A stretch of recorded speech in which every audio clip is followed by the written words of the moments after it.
दोस्तों, ये खबर आपको पता ही होगी कि पप्पू यादव प्रेस कॉन्फ्रेंस कर रहे थे और उस दौरान उन पर हमला हुआ। लेकिन आज जिन लोगों ने हमला किया, उन हमलावरों की कुंडली न केवल खोली जाएगी, बल्कि आज आपको दिखाने जा रहा हूं कि जब उनकी धुलाई हुई तो कैसे फूट फूट कर ये बीजेपी के नेता विधायक रोने लगे, कहने लगे हाय तौबा, ये कैसे हो सकता है, ये क्या हुआ। जी हां, पूरी तरीके से ऐसे लफंगों का समर्थन करने के लिए बीजेपी की फौज उतर आई है। आज सवाल सिर्फ इतना भर है, क्या अपराधियों को संरक्षण देने का काम शुरू हो चुका है? क्या इस देश के अंदर ही गुट और गैंग खड़े किए जा रहे हैं?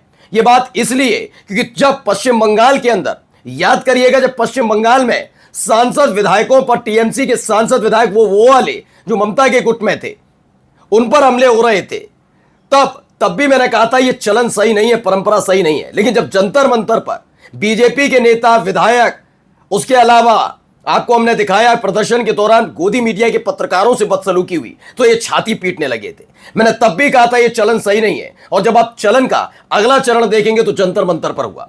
अब क्या इसे बड़ा नॉर्मलाइज किया जा रहा है, क्योंकि जो कुंडली खुलकर सामने आ रही है वो भारतीय जनता पार्टी के दोनों के दोनों आधिकारिक सदस्य हैं और बड़े पद पर बैठे हुए हैं, बड़े बड़े नेताओं के साथ उनके कांटेक्ट है। ये तमाम चीजें तो हैं ही, लेकिन कम से कम इस स्थिति पर आकर बीजेपी और कोई भी पॉलिटिकल पार्टी अपना पल्ला झाड़ती है, लेकिन यहां पर विधायक खुलकर समर्थन कर रहे हैं।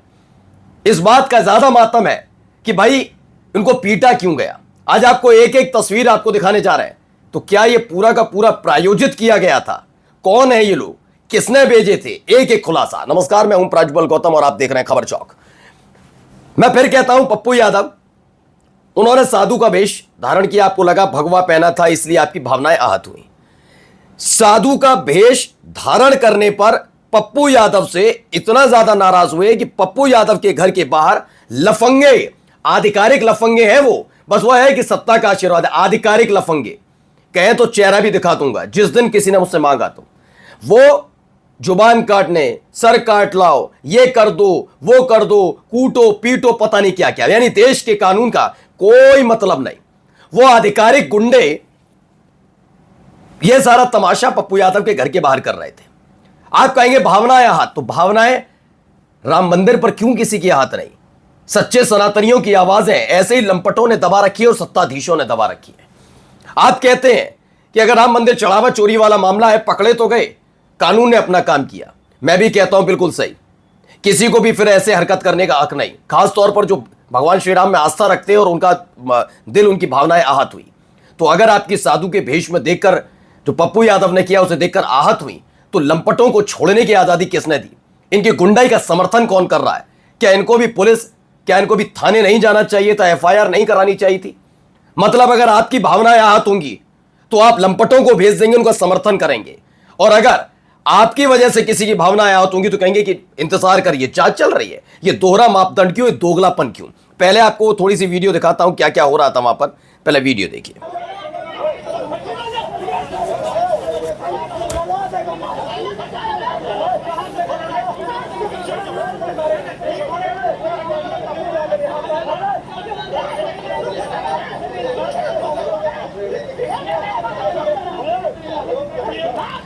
यह पप्पू यादव की प्रेस कॉन्फ्रेंस के दौरान था, आपसे तकरीबन एक साल पहले भी आपको याद होगा रामजीलाल सुमन वाला मामला भी ऐसे ही निकला था। तब भी मैंने कहा था अगर आपकी भावनाएं आहत हैं तो इन लंपटों को आपने छोड़ क्यों दिया है? आप कैसे हमलावरों के साथ खड़े नजर आ रहे हैं? ये तमाम चीजें बहुत घातक होंगी, क्योंकि जो पश्चिम बंगाल से आपने चलन शुरू किया उसका नतीजा आप जंतर मंतर पर देख चुके हैं। अगर यह स्थिति है और इसे पलट दिया जाए, जरा सोचिए कैसे छाती पीटी जाएगी। और होना चाहिए, कहीं पर भी गाली गलौज, अभद्रता, अभद्र टिप्पणी, अशोभनीय टिप्पणी, अहिंसा किसी की जगह लोकतंत्र में नहीं होती। आपकी भावना आहत है तो देश में पुलिस है, कानून है, कोर्ट है, कचहरी है, लेकिन क्या भारतीय जनता पार्टी इस पर विश्वास रखती है? यह बात मैं इसलिए कह रहा हूं, जरा चेहरे देख लीजिए। जो लंपट वहां पर पकड़ा गया, पूरी जिम्मेदारी के साथ इसे गुंडा मवाली लंपट बोलूंगा मैं। यह हमलावर का समर्थन चाहे कितने ही संवैधानिक पद पर बैठे हुए ये विधायक करते रहे, लेकिन हकीकत यह है कि यह गुंडा है, और इस गुंडे का साथ देने वाले कौन होंगे आप खुद जानिएगा।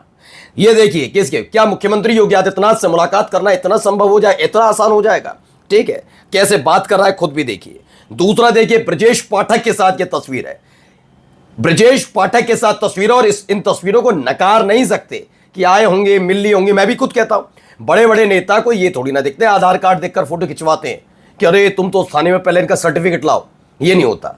लेकिन अगर ये बीजेपी के नेता हैं तो जी हां, ये देखिए, सांसद पप्पू यादव पर हमला करने वाला बीजेपी का नेता हैप्पी शर्मा है।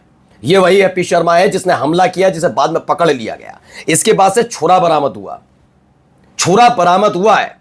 मैं ये भी कह देता हूं, मत मानिए छुरा बरामद हुआ नहीं हुआ, लेकिन इस पप्पू यादव के घर के बाहर बैठकर जो तमाशा, लंपटाई, गुंडाई, मवालीपन कर रहे थे, क्या पुलिस ने उनको उनकी पीठ पर सरकारी लाठियां छापी? क्या उनका गिरेबां पकड़कर घसीट कर ले गए? इनकी भावनाएं आहत होंगी तो बदतमीजी, बदसलूकी, मारपीट, गाली गलौज करेंगे और सरकार उसे नॉर्मलाइज करेगी। सरकार उसे नॉर्मलाइज करेगी। और अगर यही स्थिति दूसरी तरफ हो जाएगी तो कहा जाएगा जांच पर भरोसा रखिए आप, पुलिस पर भरोसा नहीं, कोर्ट पर भरोसा नहीं। ये सोचिए इस देश के अंदर दोगलापन कौन शुरू कर रहा है। आइए अगला दिखाते हैं जरा। यही है जिसे गिरफ्तार किया गया। दोनों लोगों को देख सकते हैं, दोनों पकड़े गए हैं। इसमें है, एक दिन पहले अघोषित भाजपाइयों द्वारा पप्पू यादव की जीभ काटने, सिर कलम करने पर इनाम घोषित किया जाता है। दूसरे ही पल पप्पू यादव पर हमला हो जाता है। हमला करने वालों की पहचान यूपी बीजेपी के नेता के रूप में हुई है। जगह कौन सी है बताऊंगा और विधायक दिखाऊंगा कैसे सपोर्ट कर रहे हैं इनको। सुमित शर्मा, नगर मंत्री बुलंदशहर, नगर मंत्री, मंत्री नहीं है, नगर मंत्री बीजेपी का मंडल महामंत्री बुलंदशहर का हैप्पी शर्मा। ये बुलंदशहर से एक घटना आपको याद दिलाता हूं। योगी आदित्यनाथ की सरकार आई थी, लंपटों को एक तरीके से खुली आजादी थी। मतलब आप बीफ, ये वो गौवंश बुलंदशहर में हुआ था। एक पुलिस इंस्पेक्टर थे जो उसे रोकने गए थे ना, इन गुंडों की फौज ने उन्हें पीट पीट कर मार दिया था, पीट पीट कर मार दिया था।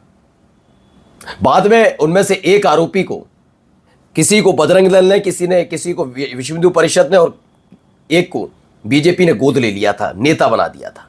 तो इनका चाल चरित्र, चेहरा यही है। ये चेहरे कितना ही कहते रहे कि राष्ट्रवाद लंपटों से नहीं आता, गुंडों से नहीं आता, मवालियों से नहीं आता। छोटे बच्चों की गालियां आपको इस कदर चुभती हैं कि छोटे छोटे बच्चों पर 0 FIR दर्ज कराई जाती है और इन गुंडों को फ्री हैंड दिया जाता है। मैं एक बात क्यों कह रहा हूं तो जरा ये देखिए। इसने एएनआई की बाइट में बता दिया कि मैं चाकू लेकर नहीं गया था। डॉक्टर शलमणि त्रिपाठी हैं। वैसे तो ये बड़े पत्रकार रहे हैं, बड़े पत्रकार, बड़के वाले पत्रकार, निष्पक्षता की मूर्ति बनकर इन्होंने पत्रकारिता की। और मैं पूरी जिम्मेदारी के साथ कह रहा हूं, जब हम पत्रकारिता की पढ़ाई कर रहे थे तो इनको देखते थे हम, एक दो एंकर्स हैं, और इनको देखकर आज मुझे वाकई शर्म आती है। आप भारतीय जनता पार्टी में जाकर संवैधानिक पद पर बैठकर एक हमलावर, एक लफंगे का समर्थन कर रहे हैं, उसका दिया हुआ बयान आप लेकर आए। ये नहीं कह रहे इसके खिलाफ कड़ी कार्रवाई हो। हमें पूरी चेकिंग के बाद पप्पू यादव के घर में जाने दिया गया। हमारे पास कोई चाकू नहीं था, चाकू घर के अंदर से लाकर रखा गया। हम शांतिपूर्ण विरोध करने गए थे। हमला कर रहा है, ये चाकू भी थोड़ी देर के लिए साइड रख देते, हमला कर रहा है। शलमणि त्रिपाठी जैसे लोग जो खुद एक संवैधानिक पद पर बैठे हैं, एक सांसद पर हुए हमले पर आप हमलावर का बयान ऐसे लिख रहे हैं जैसे उसने सच्चाई वाली बात उगल दी हो।